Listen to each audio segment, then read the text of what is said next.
Hello friends, welcome back to my channel. Friends, मैं अपने channel पे आपका बहुत-बहुत स्वागत करना चाहता हूँ। फ्रेंड्स, आपको मालूम होना चाहिए कि इन्वेस्टिंग बहुत ज़्यादा ज़रूरी है, ठीक है? लेकिन इन्वेस्टिंग करने से भी ज़्यादा आपको ज़रूरी है कि आपको पता होना चाहिए कि आप किस चीज़ में निवेश कर रहे हैं। निवेश कर रहे हैं तो आपको उस स्कीम्स के बारे में सब कुछ मालूम होना चाहिए, क्योंकि हर स्कीम्स की अपनी एडवांटेज एंड डिसएडवांटेज दोनों होती है। फ्रेंड्स, वीडियो में पहले मैं आपको एक चीज़ बताना चाहता हूँ कि मैं कोई इन्वेस्टमेंट एडवाइज़र नहीं हूँ और यहाँ पे मैं जो भी डिस्कशन कर रहा हूँ वो सिर्फ़ अपना नॉलेज एंड एक्सपीरियंस आपके साथ शेयर कर रहा हूँ। तो ये वीडियो को सिर्फ़ एज़ ए नॉलेज के लिए आप है जो इसको सीखिएगा, क्योंकि मैं इन्वेस्टमेंट एडवाइज़र नहीं हूँ, तो आप क्या है कि मेरे कहने पे आप जा कर के निवेश मत कीजिएगा। ठीक है फ्रेंड्स, अब चलते हैं, बढ़ते हैं और सीखते हैं फंड के बारे में। आज हम डिस्कस करना चाह रहे हैं कोटक निफ्टी अल्फा 50 के बारे में। फ्रेंड्स, ये एक ईटीएफ है, एक्सचेंज ट्रेडेड फंड है। फ्रेंड्स, सबसे अच्छी खूबी एक्सचेंज ट्रेडेड फंड की होती है कि उसमें जो चार्जेस होते हैं बहुत ही मिनिमम होता है, ठीक है? इसके कारण ही आपकी जो है वेल्थ ओवर लॉन्ग टर्म में ज़्यादा बनती है एज़ कंपैरिजन टू आपका म्यूचुअल फंड, क्योंकि उसमें जो है काफ़ी ज़्यादा चार्जेस होते हैं। तो वो चार्जेस जो है फंड मैनेजर्स की फीस होती है एंड उसकी टीम की फीस होती है, तो उसके कारण उसके चार्जेस बहुत ज़्यादा होते हैं, ठीक है? तो दोस्तों, बट ऐसी कई सारी अपॉर्चुनिटी मार्केट में अवेलेबल है और हमें बस इसको एक्सप्लोर करना है। देखिए, Kotak Nifty alpha 50 ETF. Friends, ये फंड है जो अल्फा के बेसिस पे है जो डिसाइड होता है। ये सिर्फ और सिर्फ प्राइस की मूवमेंट को ट्रैक करता है। प्राइस की मूवमेंट को मतलब जिस भी स्टॉक ने ज़्यादा है जो अल्फा दिया है उसमें है जो निवेश करता है।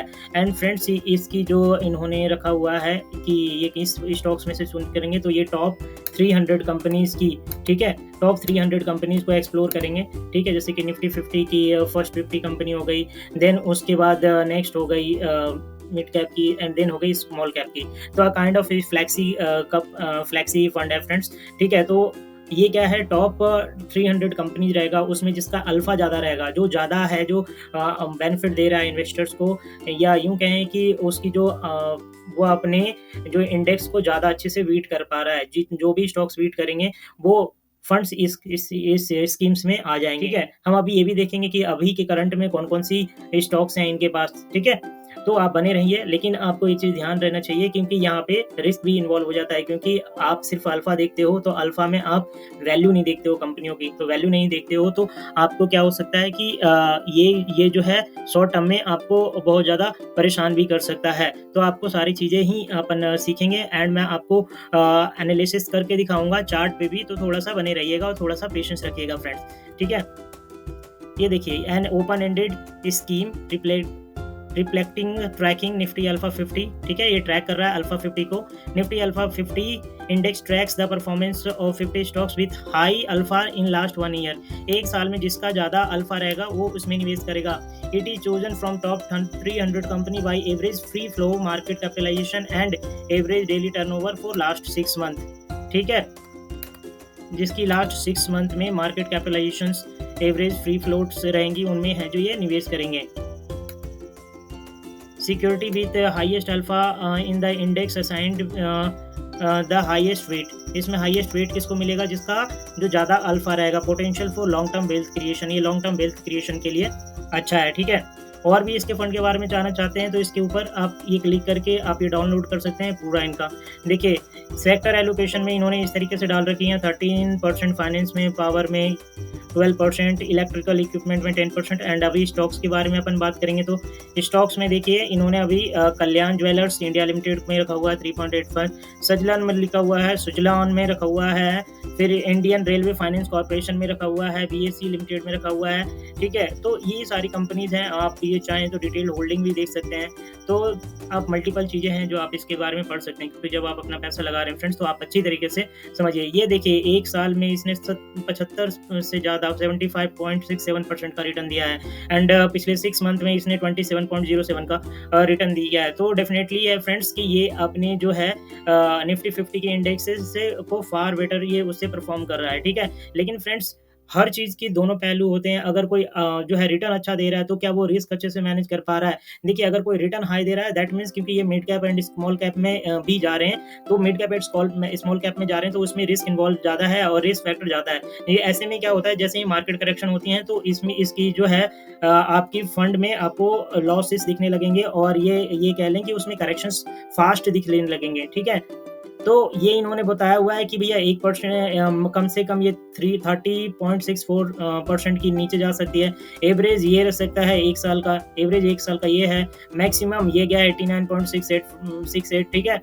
एंड -30.64 परसेंटेज ये देखिए, ये डेफिनेटली रिस्क है फ्रेंड्स। ये क्या आप इस रिस्क को मैनेज कर सकते हैं? क्या आपके लिए ये रिस्क सूटेबल है? हम सभी डिफरेंट पर्सन होते हैं फ्रेंड, हम सबकी डिफरेंट रिक्वायरमेंट्स होती हैं। तो कभी भी आप निवेश में कोई एक दूसरा बंदा उसमें निवेश कर रहा है तो ज़रूरी नहीं है कि आपके लिए वो सूटेबल हो। तो अपनी है जो short term, long term goals को देखें एंड उसके साथ ही कोई है अपना डिसीजन। अब मैं थोड़ा-सा इनकी जो प्राइस मूवमेंट मैं आपको लेके आता हूँ, ये देखिए। अच्छा, अगर आप मान लीजिए कि इसमें आप इंटरेस्टेड हैं, आप इसके बारे में थोड़ा और जानना चाहते हैं और इन कहें कि थोड़ा जो निवेश कोई करना चाहते हैं, तो उनको है जो काइट पे आ करके यहाँ पे अल्फ़ा सर्च कर देना है, ठीक है? ये और ये आएगा कोटक एएमसी अल्फ़ा, ये तो उसी को ही क्लिक कीजिएगा और इसकी अभी 55.84 है। तो फ्रेंड्स ये है जो निवेश कर रही हैं इसमें, फ्रेंड्स ये निवेश कर रही हैं, ये ट्रैक कर रही हैं बेसिकली निफ्टी अल्फ़ा 50 को।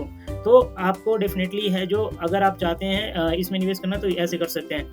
ये देखिए दोस्तों कि इसकी जो है प्राइस की मूवमेंट कितनी सॉलिड है।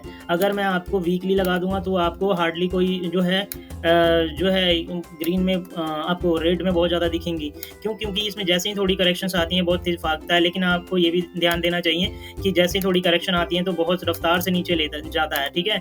तो इसके दोनों पहलू हैं फ्रेंड्स, और मैं थोड़ा-सा इसका कंपैरिज़न वाला भी पार्ट आपको दिखा दूँ। ये देखिए, ये इधर मैंने एक कंपैरिज़न का बना रखा है ये, ठीक है? ये कंपैरिज़न क्या है? निफ्टी 50 और निफ्टी 50 है वर्सेस निफ्टी अल्फ़ा 50 है। ये दोनों को मैंने कंपेयर किया तो मुझे ये मालूम चल रहा है, ये देखिए, जब ये 28% है तो इसकी 64% की रिटर्न है। और थोड़ा-सा और पीछे आते हैं तो ये देखिए, ये अगर ये 33% है तो ये 97% है। थोड़ा पीछे जाइएगा तो ये मालूम चलेगा, ये देखिएगा, ये जो ग्रीन कलर में दिख रही है ना 64.76, ये 64.76 है। तो यहाँ पे 129.51% की रिटर्न है। ये अल्फ़ा का है और ये निफ्टी 50 का है, ठीक है फ्रेंड्स? और देखिए करेक्शंस में भी ये देखिए दोस्तों, आपको ये जानना चाहिए, सिर्फ एडवांटेज नहीं, डिसएडवांटेज भी देखना चाहिए। डिसएडवांटेज ये देखिए, ये कितना करेक्शन हुआ? ये करेक्शन हुआ अप्रॉक्स 31.27 का।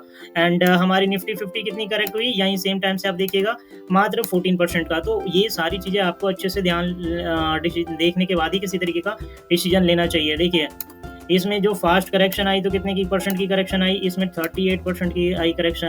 इसमें कितने की करेक्शन आई? इसमें भी यहाँ पे सेम ही था।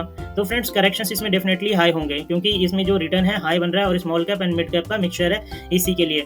बट ये क्या है कि बेटर देन क्या है, वो जो म्यूचुअल फंड्स जो थोड़ा-सा ज़्यादा रिटर्न हाई देते हैं एंड जो पर्सन की रिस्क एपेटाइट ज़्यादा है, जो थोड़ा-सा रिस्क ले सकते हैं, ज़्यादा है। लेकिन आई वुड मेरे हिसाब से इन फंड्स में क्या होना चाहिए, थोड़ी-सी एक आपकी स्ट्रैटेजी क्लियर होनी चाहिए। स्ट्रैटेजी क्लियर का मतलब क्या होना चाहिए? जब आपको फंड थोड़ा-सा करेक्शन दिखे, ठीक है? तो उस समय आप अगर इसमें जाते हैं तो आपको क्या होता है कि डिस्काउंट मिल जाता है इसमें, डिस्काउंटेड। तो आप क्या अपने डिस्काउंट पे परचेज़ करना चाहते हैं या फिर हाई पे परचेज़ करना चाहते हैं? ये डेफिनिटली आपका डिसीजंस होना चाहिए। एंड यस, सभी लोग हम सब अलग-अलग हैं फ्रेंड्स, तो हम सबके डिसीजंस अलग-अलग होना चाहिए। और क्या होना चाहिए कि आपको जो आपके लिए सूट कर रहा है वो ही लीजिए, ठीक है? आई होप यहाँ तक आपको मेरी वीडियो ये समझ में आई होगी और क्लैरिटी मिली होगी। सो फ्रेंड्स, जो आई होप यहाँ तक आपको मेरी वीडियो ये समझ में आई होगी और क्लैरिटी मिली होगी। सो फ्रेंड्स, जो आई होप यहाँ तक